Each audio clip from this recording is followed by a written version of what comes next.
Mitra kaum dangu manga urang lajeng kendai hanca dongeng nukatuna kamari. Carios nyambung judulna Musuh Warisan karya Kileksa ayeuna teh nincak bagian ke-52. Teu karaosnya para wargi urang dongeng teh parantos bagian ke-52 we atuh. Mangga wilujeng ngadangukeun carios salajengna para wargi atanapi dongeng salajengna. Kumaha atuh cenah rengkak paripolahna Nagasuni atuh. Nya tiasa tepangan tawi si gelap sareng Nagasuni anu sami-sami para mitra dina warugana sami-sami kitu. Kumaha cenah kasaktian Nagasuni tiasa mampu cenah ngalawan anu sanes-sanesna. Mangga pikeun ngajawab ieu pertarosan para mitra seueur.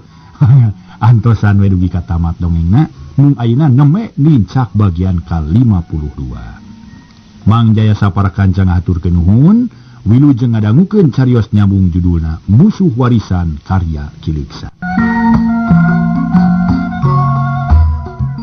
Para mitra sadaya, sabada harita Burhan ngadongengkeun atanapi ngajelaskeun tina perkara Nagasuni kumaha dedeg pangadegna. Si gelap tuluy nyarita. Syukur sakitu ge cukup ujang. Tapi tadi ujang nyebutkeun yen dedegan Nagasuni teh sarua jeung bapa. Tanda-tandana ge sarua deui. Ari perkara tandana mah bapa teh geus bisa ngamaklum lantaran tangtu manehna teh suku jangan hiji, leungeunna hiji. Tapi dedeganan aku bapa teh can kagamarkeun. Nah sakumaha jangkungna teh jeung kumaha potonganana. Lantaran bapa teh teu bisa naksir kana dedegan bapa sorangan kitu tah. Ari ujang mah atawa batur tangtu bisa naksir kana dedegan bapa sarta bisa ngabanding-banding jeung si Nagasuni. Ari bapa apan teu bisa nempo kana awak sorangan. Lantaran bapa mah tarang ngeunteung da teu boga enteung. Caku lantaran kitu bapa teh tetep perlu katerangan ti ujang. Ngeunaan dedeg pangadegna si Nagasuni. Sok terangkeun sakanyaho ujang. Cek si gelap nanya deui jiga nu hayang yakin pisan. Oh, benernya banyak. Ieu gerapa ieu? Si Nagasuni teh dedeganana jangkung badag. Dadana rubak, leungeun pating berhil babalingbingan. Urat beheung ranteng bangun kereng. Cek paribasana ge urat reunteung, urat beheung teh ranteng sagede-gede halupa. Buuk jabrig jiga jurig, beungeut kereng pikasieun, mata JR beureum, lamun molotot mending ngaburilak. Galak alabatan mata kutu. Kumis baplang sanggadulang, ngajegrig sagede leungeun orok. Janggot rabok-bok jiga kayang sayang kaak matak sawan kolot. Da eta kaluhurna, ayeuna kahandapna Pak, bujur badag jeung buleud. Lamun ditajong karasa teuas naningan batu cadas. Lamun terus-terusan ditajongan sok kaluar gas, bau mata katur lengan, eta we bau barak-bak Bapak. Mitra sadaya. Bau barak-bak segala.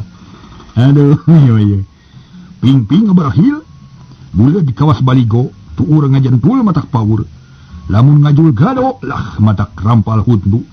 Bitis babalingbingan dampal suku jebrag. Lamun ngagedig, alah matak rujad. Lamun najong matak coplok. Lamun ngagebelig bumi matak bijil lini.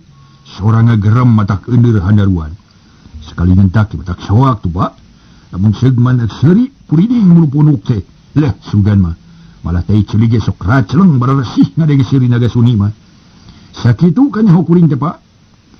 Cek Burhan nerangkeun ka aya Nagasuni. Untung manehna kungsi tepung jadi geus apal pisan kana dedeg pangadegna Nagasuni. Tapi orok kaya. Bapana keheuleun pok nyarita rada nyentak atuh leumpang nangaran. Wah, si ujang mah lamun kitu carana mah atuh sarua we jeung ngagogoreng bapa. Make jeung nyebutkeun buuk jabri jurig jiga jurig sagala. Ulah kitu kakolot teh pamali ujang. Apan sarua jeung ngahina teh. Cek si gelap muncereng ka Burhan. Cakakak Burhan seuri bari nyarita. Ari bapa. Apaan bapa mah nu nitah nerangkeun. Jadi dedeg pangadegna si Nagasuni tapi nari geus ngabejakeun nyereng. Nu disebutan bieu teh lain kaayaan bapa tapi kaayaan si Nagasuni. Oh, tapi cek ujang tadi kaayaan bapa teh sarua jeung si Nagasuni. Lamun kitu mah sarua we jeung ayeuna ka bapa meureun. Bapa masuk balat sarua sote dedegan jeung potongan. Dang tuwe ari bubuk letik nama ti sarua. Mode sorana beda, sorot panon beda, hitut nabo beda, kalakuan beda, ngan kagagahan jiga nama leuwih luhur bapa. Dari bubuk mah jiga sarua pak. Lamun naga suni ngarawig jiga jurig ari bapa mah bubukna ngarawig jiga naonnya. Bubuk bapa ngarawig jiga bohong semua dong diteruskan. Aduh, memeh ini teh. Jadi cukur heula bapa teh jadi di sarua keuri. Jeung si naga suni keuna lah engke mari dicukur. Di nubala mah disakur nubala dina beungeut marek dikurut. Ngarah teu disebut jiga naga suni. Hayu leumpang deh meh teh sepi ujang. Cek si gelap bari terus lumampah deui. Si Burhan maju bari pok nyerita deui. Hahaha. Ya kumaha bapa we lah. Da biasana tuh jago masuk. Aya tandana sewang-sewangan matak lamun aya nu nyaruaan teh salah saurang kudu ngelehan maneh atawa salah saurang kudu dielehkeun. Perlu mah podaran we si naga suni teh pangrah bapa teu katempuhan. His salah gede atuh ujang. Lamun si naga suni pae cantu bapa nu katempuhan buntut mau. Lantaran cantu jalma-jalma bakal nyangka bapa teh si naga suni kitu. Makanya apa lampahan naga suni ka cida jahatnya. Jadi engke bapa bakal disangka jalma jahat ku balareha kitu tah. Wah, bodoh bapa mah. Nah, matak naon bangke si naga suni bawa kalmur. Terus umumkeun ka balareha yen si naga suni geus paragat nyawana. Sarta tidinya ku bapa kudu dijelaskeun yen bapa lain naga suni. Taka hiji nya, ari kaduana lamun si naga suni modar, tangtu moal nyangka ka bapa. Sabab aya di jelema nu dedeganna kawas naga suni. Sukuna saruangan hiji. Leungeunnya kitu kenengan hiji, tangtu nyangka ka manehna balareha teh.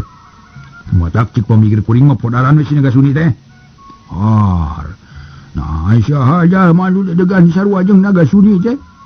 Cek si gelap nanya ka Burhan ku manehna can kapikir lantaran disangkana mah aya di jelema sejen anu sarua jeung naga suni.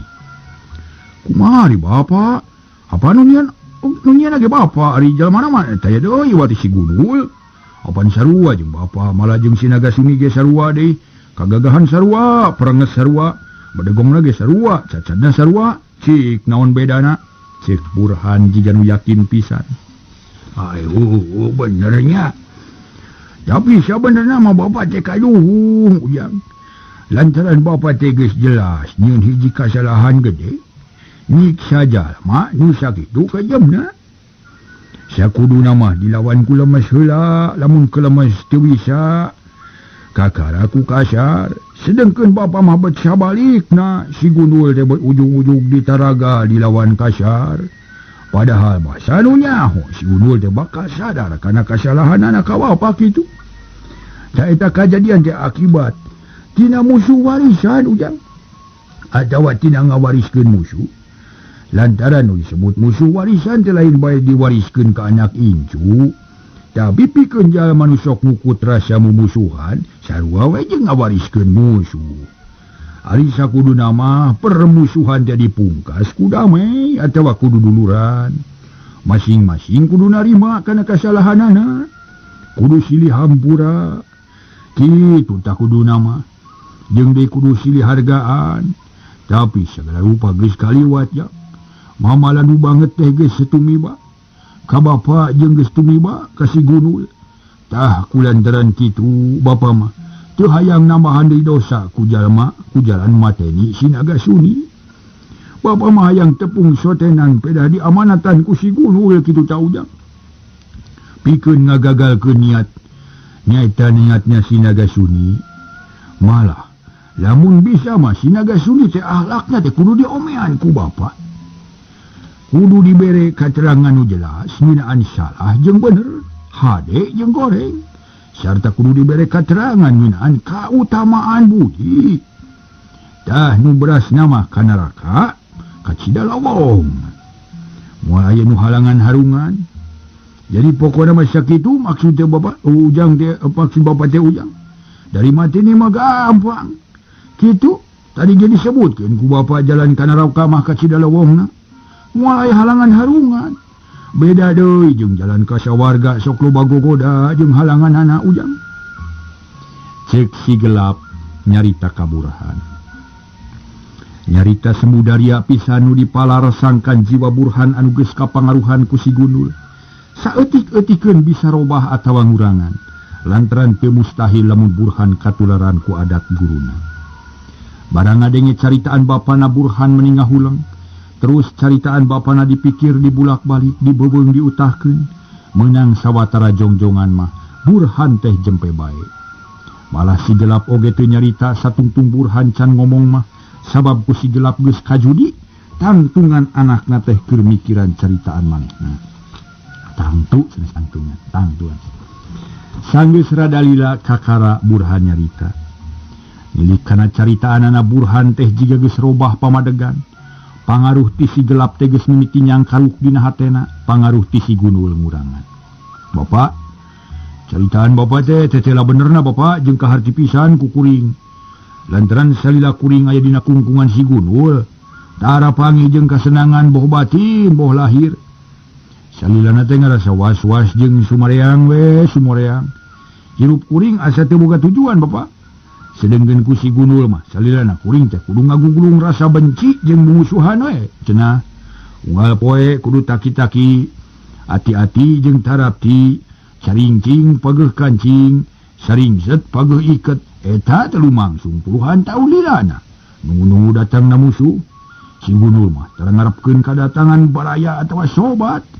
Nu diarep-arep teh musuh jeung musuh we bapak. Unggal poe hirup nyepi bari jeung risi. Segala keperluan estu walurat pisan. Jarang campur jeung jalma rea. Ulah lila liar kalemur. Atuh puguh we kuring jasa dikerem. Hate salilana trateng-trem ngan untung kuring ayeuna teu bisa tepung jeung bapak.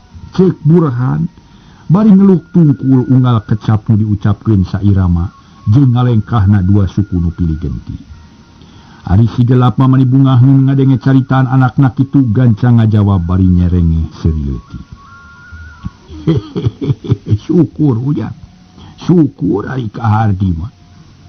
Lamun ujang boga pikiran nyepi ka palebahdinya, hardina ujang geus aya kamajuan. Hayu ini urang hidup babarengan jeung bapa. Sanggeus beres lalakon ieu mah, urang ngundurkeun diri we, ulah pipilueun campur kana urusan nu kieu. Lamun perlu mah ngabinasa dina widang bela diri teh, pangabisa dina widang bela diri teh urang sumputkeun. Ulah ditemrakeun ka balarea, komo ari dipamerkeun mah ulah pisan. Menang teh digunakeun lamun urang bener-bener geus kadesak batur kitu ta ujang. Cek si gelap bangun gembira pisan, poh Burhan nyalita deui. Mangga bapak, kuring malek nuturkeun bapa we lah. Rek kitu rek kieu oge kumaha bapa we. Tapi kumaha lamun engke kuring tepung jeung Citrasena, heug si Citrasena ngajak tarung lawan ulah pak. Lamun teu maksa mah ulah ujang kajaba lamun manehna peupeuleukek bari jeung matak ngabahayakeun ka urang. Eta mah lawan we. Tapi kahade ulah nepi ka ajal, pokona mah asal urang salamat we kitu da ujang. Nya kaharti palah, ya Burhan ponok manehna mah jiga nu geus beak pi omongeun. Kapanasaran dina hatena geus eueuh, niat geus buleud. Rek nurut kan jadi bapa, moal nyaluntang jeung moal nyanyahoanan. Syukur ujang syukur. Syukur pisan. Kitu ayeuna malah. Sok ayeuna mah turutkeun caritaan bapa. Cek si gelap bari jongjon lempang duanana pating arungkung. Lempang nembus poekna peuting. Sora jangkrik jeung tetep nyaring siga ngageri. Sora gaang anggereang di sarada. Maturan dua jelema nu keur lumampah peuting. Angin pagunungan anu ngahiliwir dina waktu peuting karasana asa beuki tiis. Sumaramah kana baya. Pating sulusup nubus kana jajantung nembus kana sumsum balung. Sakapeung sok kadenge aya sora ajag nu babaung. Hawar-hawar ti kajauhan terus disusul ku ngageremna si Raja Leuweung. Ditema ku sora orai sanca nu pating karokok matak gila. Dialokan ku sora loklok disengakan ku koreak jeung manuk gagak nu ngalinur. Manuk buek pating karuweuk ngaririweuh mata keung. Paselang jeung sora bagong pating salegrok mata kagok nu lumampah. Komo lamun ninggang kajal maborangan mah matak buntu kalakuan. Ngan untung ningang bisi gelap jeung Burhan, nuges apal sarta geus biasa hirup mileuweungan. Ngadenge nu matakpi kalewangeun teh geus dianggap biasa bae. Para mitra anu mulia, kacaturkeun isukna, Kirawanci Hanut Moyan si gelap jeung Burhan geus terpi ka hiji palataran nu rada lega. Tegal eurih palanti alulin mencek jeung uncal. Tatangkala nu gede teu aya nu kaitung jangkung tengan ukur tangkal jambu batu jeung malaka. Barang nepi ka nu rada negla reg si gelap eureun pok nyarita bari malik ka Burhan. Kureun heula jang. Jiga nama ngeunah di dieu mah bari moyan. Malah lamun perlu dahar mah urang ngintip mancak we urang duruk di dieu. Sanggeus seueuh barang dahar kakara urang neruskeun lalampahan. Cek si gelap bari gek diuk dina jukut. Gek Burhan diuk pok ngajawab, "Pugue palapar lah." Sapoe-saputing kitu teu mangi dahar. Mangka dibawa leumpang sakitu jauhna. Malah cek rarasaan mah beuteung kuring teh teu kungsi raheut. Tapi karasa peurih mani pating sereset matak paur. Sora rame pating kurubuk mata katorekan. Naon cenah cek basa budak ayeuna mah koroncongan cenah Pak. Cek Burhan bari rarat-reret ka sakuriling manehanana. Susuganan ayat cangeh gar atawa mencek keur moyan. Ari si gelapok nyarita deui. Wah, sok teu puguh nyarita teh. Moanya aya sora beuteung ku kurubukan mata katorekan. Ulah diajar ngarahul ujang pamali. Kajaba lamun ujang boga kacapi, eta mah teu naon-naon ngarahul oge. Lantaran pantun mah kitu. Lamun teu make bohong teh teu rame. Cek si gelap para mitra sadaya bari seuri. Paroman bengras, lir bengrasna alam dina poe eta. Bapak mah nyapal hanyakalnya lah. Kuring teu bisa mantun ye. Tapi tong mikiran kitu Pak lah. Mending urang mikiran eusi peujit we. Kumaha carana ngaladahareun? Jeung kumaha ngarasakanana? Pan urang teh teu boga seuneu. Da kuring mah cara udud, Bapa mau panekiran teu? Cek si Burhan bari ngareret ka si gelap. Wah sarua Bapa ge cara udud ujang. Jadi teu boga paneker, tapi teu kudu bingung neangan awi garing we ka itu. Tu geuning tu. Sok dina rungkun awi ngarasa kalian bari ngarasuluna. Lamun geus meunang suluh, sok tegarkeun tah. Pona silih tegar jeung teu asna pisan. Tatina awi ujang bisa nyieun seuneu, bisa ngagunakeunana teu. Cek si gelap bari neuteuk. Oh, miruha, bisa tuh Pak, da geus tuman kuring mah. Malah eta pisan. Kieu pihartieuna teh lamun miruha hartina mirun seuneu tina haur. Lamun mirwa hartina mirun seuneu tina awi. Lamun miruba hartina mirun seuneu tina batu. Ayeuna mah mirun seuneu tina awi we lah. Jadi ngarahna mirwa meureun. Keun lah, kuring rek mirwa. Naon Bapak nyangan beunanganna. Lamun meunang ulah mencek gede teuing bisi teu beak. Tawe cangeh gar atawa peucang lah. Cek Burhan bari jung nangtung. Maksud rek ngala awi ari si gelapok nyarita deui. Wah, sok dong ayang milih nuker walur atiu mah pokona mah asal ngeunah di dahar we. Cek bari basa teh mah. Sanajan manuk ti kukur ge ala we da butuh, sok geura ingit. Ngala suluhna si loba Bapa rek ngala dahareun. Cek si gelap bari jung manehna nangtung. Terus ngalewas muru ka hiji mumungang nu rada luhur. Maksudna rek ngintip sasatoan nu aya di wileh lebak. Burhan teu loba deui carita gancang indit ngajugjug ka palebah rungkun hawi. Heuleut sawatara waktu Burhan geus hasil mirun seuneu tina awi nu garing. Namina miruha teh adi-adi sadaya. Paledug haseup mulek ka jomantara seuneu hurung ngabebela. Burhan nyerengeh seuri bangun ngarasa gumbira. Lantaran tugas geus hasil kalayan hade. Tekung silila kurunyung si gelap datang. Bari ngajingjing cangeh gar dua siki. Kalayan piloba catur datang-datang terus direrab ku seuneu nu geus ngagebrai. Sanggeus buluna bersih terus dibel. Haritar teh dibadea dikaluarkeun jeroanana. Geus beres terus dipanggang dibakakak jiga keur budak karyaan keur disunatan. Terus dideang-deang dina seuneu. Si gelap hiji Burhan hiji hayan leuweung ka cidalintuhna. Barang dibeleuweung teh para mitra dibeuleu meuni giringi. Gajihna ngagolak jeung singit meuni melenghir pi ka bitageun. Ieu aya para mitra deh Ieu mah canggih garguling ye. Ngame sengitna belum hayam leuweung beuteung Burhan geus teu sabar. Sorana beuki tari kukurubukan terus atuh. Nu geus katibang asak mah dijewolan. Ungalain rada tutung terus didudut am dihuapkeun, aya rada garing diciwit am dihuapkeun, kitu jeung kitu bae. Mungtut saciwit-saciwit tungtung ari asak ari beak nu nyesa kari tulangna. Jeung pangangna wungkul. Beda deui jeung si gelap manehna mah bubuhan kolot. Sagala rupa teh teu gurung gusuh, satungtung belum hayam can asak kabeh mah can waka di dahar. Sanggeus asak kabeh kakara dikeureueuh. Ngadaharna bangun nikmat pisan bari nyalu-nyaluhak. Burhan colohok bari kumarot bakat ku kabita tikoro kaciri lok-lokan kabitaeun ku bapana. Nu keur nyaluhak ngadahar belum hayam. Kalakuan Burhan kitu teh lain teu katempoeun ku si gelap, tapi ngahaja pura-pura teu nyaho. Nu dimaksud hayang ngawarah kajal manu teu sabar. Sanggeus hayam kari cokorna jeung huluna sarta tulang talengna kakara si gelap nyarita. Nah, colohok wae ujang. Kamaya bagian ujang. Nyatutung aja waka dulu kabeh. Cek si gelap bari netep ka Burhan, ditanya kitu Burhan balaham belehem. Pok ngajawab semu era. Ieu Pak tinggal panganga kitu gelat. Tungtung na geus tutung ka uruk ya. Hayang keneh lah Pak. Cek Burhan bari kumetam. Wah, nya kamana hayamna ujang betinggal awinya wungkul geuning. Hehehe, beak Pak. Jawab Burhan bari netep kana hulu hayam dina leungeun bapana. Panon kekereuceuman rek ngenta taya kawani. Hahaha. Nya atuh dibeakeun jeung pangangna atuh. Cek si gelap satengah ngagonyak, Burhan beuki eraeut. Tuas Pak. Jawab Burhan bari nyereng. Wah, moanya tuas geuning tulang hayam beak. Apaan sarua jeung tulang hayam tuasna? Kumaha ayeuna hayang keneh?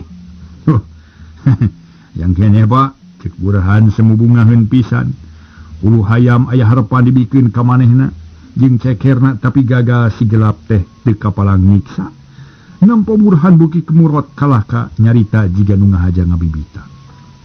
Wah, meureun we ujang mah beak-beak, coba lamun diawet-awet kawas Bapak. Meureun moal gantung teureuyeuh. Hayang keneh mah ngala dewe ku sorangan ka itu, cek si gelap para mitra. Gerawas-gerawas ngadahar hulu hayam.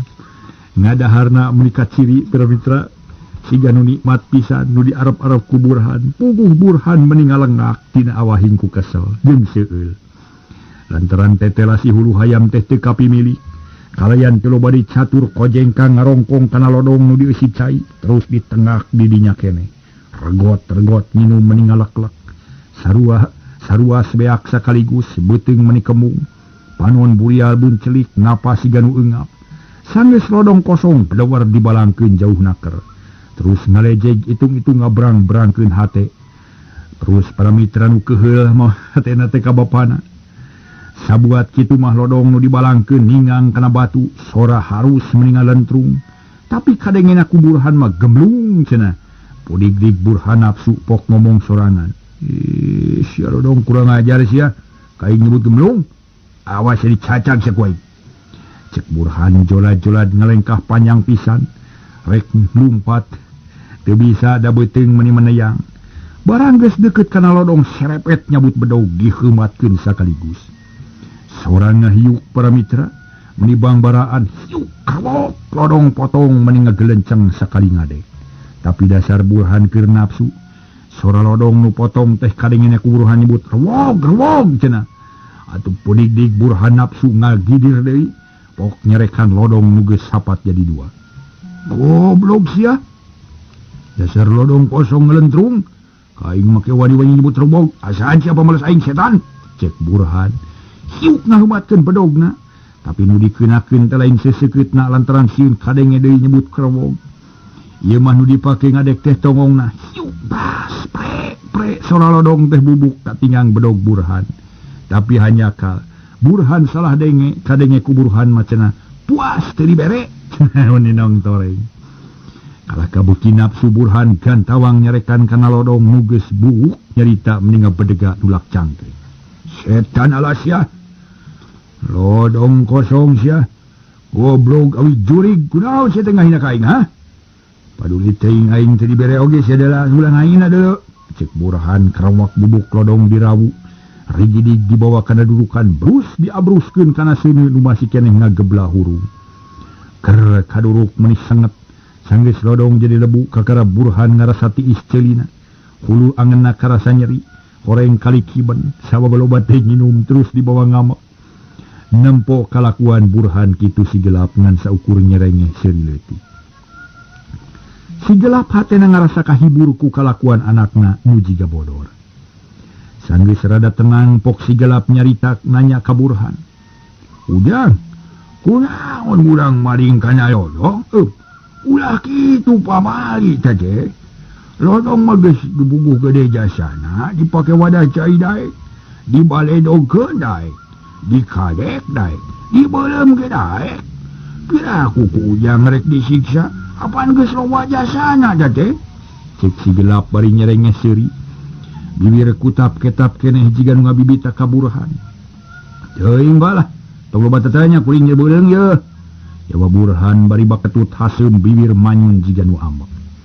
Umurun we Ujang manginum teh loba-loba teuing atuh. Jadi we nyeri beuteung. Lamun bapa diagehan mah moal matak nyeri beuteung geura. Nah, da keur bapa ge aya keneh tuh salodong deui. Jawab Burhan bari nunjuk kana lodong anu nanggeuh kana tanggul. Budina tetep haseum ngarasa keuheul, tapi rek ngambek teu puguh. Nu salahna tungtungna manyun we sorangan bari ngararasakeun beuteungna karasa seueul. Oh, aya keneh. Oh, syukur atuh. Kan ku bapa urang inum. Cek si gelap terus ngadeukeutan lodong, terus diinum nurutan Burhan. Ngan teu dibiakeun kabeh nginumna masa cukupna we. Geus seubeuh sok lodong teh dituna deui para mitra. Gek si gelap diuk dina tunggul bari ngararasakeun nikmatna alam. Jeung ngararasakeun beuteung nu seubeuh ku beuleum hayam leuweung. Para mitra anu mulia, kocapkeun di tempat sejen. Di hiji pasir nu paeunteng-eunteng jeung tempat si gelap eureum aya dua jelema keur laleumpang bari baraeun. Nu leumpang ti heula pangawakan sarua jeung si gelap dituturkeun ku si Juren. Horeng manehna teh Nagasuni. Leumpang aclog-aclogan da suku nu buntung teu kungsi disambung deui. Barang srog nepuk ka hiji tempat reg Nagasuni ngarandag. Terus neuteup ka hiji tempat lantaran tetela ku manehna katempoeun aya haseup nu ngeluun ka langit. Sanggeus ngahuleung sakedeung pok Nagasuni nyarita ka si Juren. Ti barang indit kakara harita Nagasuni nyarita. Juren, deuleu ku sia. Di pasir belah itu aya haseup ka luhur, sok deuleukeun ku sia. Aya manusia anu ha? Cek Nagasuni bari moroho. Kana haseup anu buburialan ti awang-awang. Si Juren ngarenyag ngadenge Nagasuni nyarita, gancang maneh ngajawab. Huluh, harus juragan. Nasib naon nya? Keke juragan urang sidikeun heula. Ku abdi aya manusaan atuh nepi henteu. Cek si Juren bari terekel naek ka tangkal pines. Sanggeus aya di luhur mah terus manehna euleugegan negas-negas ka tempat si gelap eureun. Sanggeus rada lila sorosod si Juren turun deui pok nyarita ka Nagasuni. Juragan, leres aya manusaan kan? Nu katinggal ku abdi mah mung dua gerentel, manehna nuju ngajaran tuh jika tunggul. Cek si Juren bari neuteup ka Nagasuni. Pok Nagasuni nyarita deui, "Subur euy. Naon sababna disebut dua gerentel ha? Sumuna nu katinggal mah jentulna wungkul kan? Teu katinggal ngaringkeungna, ngajulintangna ngaringkang, nu mawi disebat dua gerentel we katinggalin teh. Ngaguruntul kitu sarta ngajentul jiga tunggul kaduru. Rupina mah hideung jiga areng atanapi eta manusia teh nuju ngareng panginten. Upami teu nuju ngareng mah nya nuju meuleum iwung apa upami teu nuju meuleum iwung nya duka teuing atuh. Cek si Juren bari neuteup ka Nagasuni. Oh manggeus, aku dulu baca catur sia. Cik aing rek nanya ka sia. Hah? Sia mau patlot jeung kertas henteu? Cek Nagasuni bari ngareret. Patlot? Terang ngabantu abdi mah gana sanes budak sakola abdi mah. Kanggo naon atuh kan? Bade ngadawal surat agan teh? Lain jeung nyin surat, tapi pikeun nuliskeun bangke euy. Ti bibiti ayeuna aing bakal modern manusia. Cek sia tadi aya manusia dua gerentel, rek dipodaran kabeh ku aing. Da ku sia kudu dituliskeun lamun geus jejeg 100 nyawa aing bejaan.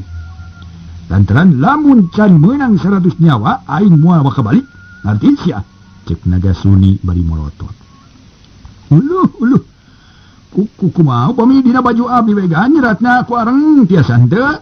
Cek si Jured semu gugup. Wah, teu bisa. Ku areng mah bakal luntur ku kesang deul. Sejabat kitu areng teh hideung, baju sia hideung rek kumaha tapakna? Cek pikir ku sia. Kumaha carana sangkan aya catetan. Leng si Jured ngahulang terus tarangna kerum. Halis naik jiga nu heueuh keur mikir. Manehna ngarasa bingung lantaran sagala teu boga, patlot eueuh kertas eueuh. Tapi teu lila nyeh si Jured seuri manehna boga ilham pok nyarita ka Nagasuni. Gampil juragan. Urang nganggo baju abdi we tulah. Keure cara nama kumaha abdi we. Juragan mah terang beres we. Heuh. Make baju kumaha sia? Puguh heula Jured. Kieu kan. Pemijuragan parantos hasil mah hanjalmi. Baju abdi bade dibolongan ku rokok. Lamun nu paehna hiji, bolong hiji. Nu paeh dua, bolong dua. Upami nu paehna parantos teh jeung 100, tangtos baju abdi bakal kalancang jiga sisirim. Kumargi kitu, kersa juragan ngagentosan. Cek si Jured bari nitip ka Nagasuni. Ngadenge kitu Nagasuni bungaheun pok ngajawab bari ungeuk-ungeukan. Heug, aing setuju. Lamun baju sia kalancang jiga sirip, tentu aing bakal digantian. Tapi lamun di podaran ku aing kurang hiji, kapaksa sia dipake pangjejeg, ngarti sia Jured? Ngasos juragan. Nanging alim dianggo pangjejeg mah abdi mah margi betah keneh hirup kan. Cek si Jured bari ngadeg-deg nyarita pegat-pegat bakat ku sieun. Beungeut sepa jiga taya getihan ali Nagasuni pok nyarita deui. Kunaon sia? Ngangangengeng kitu ha?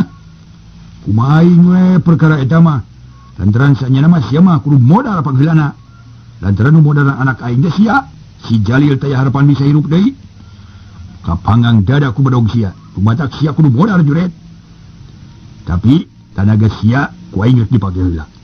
Ya tapi keun nyatetkeun anu modal ku aing lamun geus meunang 88 awak sia kakara di podaran keur ngajejegana. Init Jured. Cek Nagasuni para mitra bari lempang. Ari si Jured meninga gibrig dina bakating ku soak tapi teu bisa baha jeung teu bisa ngalawan. Kapaksa we sanajan sieun ge nuturkeun ka Nagasuni. Rek kabur taya petana lantaran moal nutupan ngalawan ka Nagasuni. Tungtungna si Jured tumamprak bae kana kadar. Masrahkeun diri kana nasib ngingetkeun kana dosa manehna. Rela masrahkeun nyawa ka Nagasuni pikeun nebus menyawa Mat Jalil. Kalayan teu loba catur gancang si Jured nuturkeun Nagasuni. Bari mawa hate nu pating seredet asa dibeset. Perih asa digerihan ku hinis. Sajeroning lempang teh bulu punduk si Jured teu weleh pating puriding. Lempang nuturkeun Nagasuni sarua jeung nyampeurkeun malakal maut. Barang jeung initna Nagasuni hiuk aya angin ngagelebug tarik pisan. Katangkalan pating pelenod jiga rek peungas dang daunan rabeng ka bawa angin. Dahan anu geus bobo pating dorok-dok pareungas. Nempo kaayaan kitu si Jured beuki ngadeg-deg. Lempang asa napak asa henteu. Tapi tetap para mitra sadaya nuturkeun. Ngaguruhna sora angin kadengena ku si gelap. Jung manehna nangtung. Terus ngadedengekeun sora angin nu luak liuk bari neangan ti mana datangna sora. Sanggeus rada lila breh ku si gelap katempoeun di hiji pasir anu kahalangan ku walungan leutik. Aya dang daunan anu paburisat kaluhur. Terus muter di jomantara jigan ku angin puyuh. Beuki luhur beuki leutik jigana teh silalatu ti imahna nu kaduruk. Nempo kaayaan kitu ret si gelap ngareret kaburhan. Anu keur ngajentul nangkep tuur pok si gelap nyarita. Ujang, pulang ngahulang wae bising ka usap setan. Sok nangtung kainya. Tu tempo belah ditu aya dang daunan menirabeng kaluhur. Jigana maka tebah ku angin puyuh. Lantaran kadeng aya sora nu ngaguru kadurug-durug tatangkalan katempo meni goyang. Cek si gelap bari nunjuk ka hiji pasir. Ngadengi kitu jung burhan nangtung terus ngareret ka tempat nu dituduhkeun ku si gelap. Sanggeus tetela pok nyarita semu gaget. Wah, bener pak, bener pisan. Nayangin ku gulukanya. Ya biasa nama lamun di leuweung taya. Tayangin gede, Sokrata ka unggal tempat. Nginaon teh ngaranna? Cek Burhan ngareret ka bapana. Oh bapak ge teh nyaho Ujang. Kan urang tungguan di dieu. Nah eta teh angin teh pindah ajawa moal. Cek si gelap bari panon mah neuteub. Neuteub seukeut kana dang-daunan nu rabeng di awang-awang. Barang diteges-teges tetela sora angin teh ngadeuketan ka si gelap. Malah dang-daunan rabeng di langit oge milu ngadeuketan. Beuki lila, beuki deukeut, sora ngagerung munggah ngaguruh. Manuk buah nuker kakalayangan pating soloyong notog-notogkeun maneh. Terus mubus kana rungkun sieuneun ka bawa angin. Heulang ruyuk nuker disamran ku saeran hiberna beuki lila beuki luhur. Manehna sieuneun ku sora angin nu ngaguruh. Tapi teu wani turun ka handap da loba musuhna. Jadi kapaksa hiberna teh ngaluhuran nepi ka katempona leutik pisan tina awahing ku luhur. Waktosna sae para mitra. Ika dieu lah ye. Nah, penak teh ya para mitra. Si gelap sareng naga suni. Poe penak rame jiga namanya campuh tarungnya. Jago kahot mangga para mitra sadaya urang antos enjing we. Dongeng nu judulna Musuh Warisan karya Ki Deksa. Mang Jaya sapara kanca ngahaturkeun rebu nuhun laksa ketika bingahan, wilujeng kantun bae kasadayana permios.